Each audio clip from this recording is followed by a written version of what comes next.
40ଟା 42ଟା ଏମିତି ଅଣ୍ଡା ହୁଏ ଦିନକୁ ମିନିମମ୍ ଆଭେଲେବୁଲ ରେ ମୋର 300-400 ଟଙ୍କା ଏମିତି ରୋଜଗାର ହୁଏ ମାନେ ପ୍ରତ୍ୟେକ ଦିନ କେବଳ ଅଣ୍ଡାରୁ ଆପଣ 400 ଟଙ୍କା ରୋଜଗାର ଆଜ୍ଞା ପ୍ରତ୍ୟେକ ଦିନ ଆଜ୍ଞା ଅଣ୍ଡାକୁ ବ୍ୟବସାୟ କୋଉଠି କରନ୍ତି? ବ୍ୟବସାୟ ଆମର ଗାଁରେ ନେଇ ଯାଉଛନ୍ତି ବହୁତ ଆମର ମୋ ପାଖରୁ ଅଣ୍ଡା ବି ଯାଇ ରାଉରକେଲାରେ ବି ପହଞ୍ଚି ସମ୍ବଲପୁରରେ ପହଞ୍ଚି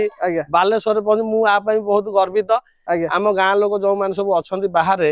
ସେମାନେ ବି ଦେଖୁଛନ୍ତି ଗାଁ ଅଣ୍ଡା ଖାଇବା ପାଇଁ ପସନ୍ଦ କରୁଛନ୍ତି ଏବଂ ରାଉରକେଲା ବସ ରେ ବି ମୁଁ ବହୁତ ଥର ପଠେଇଛି ମୋର ଗୋଟେ ସାଙ୍ଗ ବି ସେଠି ରହୁଛି ମତେ ମୋ ପାଖକୁ ସେ ଫୋନ ପେ ବି କରେ ଆଉ କହେ ମୋ ପାଇଁ ଗୋଟେ ଟ୍ରେ 2 ଟ୍ରେ ଅଣ୍ଡା ପଠେଇବୁ ମୁଁ ତା ପାଇଁ ବି ରାଉରକେଲା ବସ କଳିଆ କାନୁରେ ବି ପଠାଏ ମୁଁ ତା ପାଇଁ ବହୁତ ଖୁସି ଆଉ ଯେ କି ଆଙ୍କ ନେଇକିରି ମୁଁ ତ ଏବେ ମୋ ପାଖରେ ରୋଜଗାର ପନ୍ଥା ବହୁତ କମି ଯାଇଥିଲା ମୁଁ ବହୁତ ଦୁଃଖିତ ଥିଲି ଆଙ୍କ ପାଇଁ ମୋ ଛୁଆ 2ଟା ବି ପାଠ ପଢୁଛନ୍ତି ମୋ ପରିବାର କହିବାକୁ ଗଲେ ମାନେ ଏମାନେ ମାନେ ଆପଣ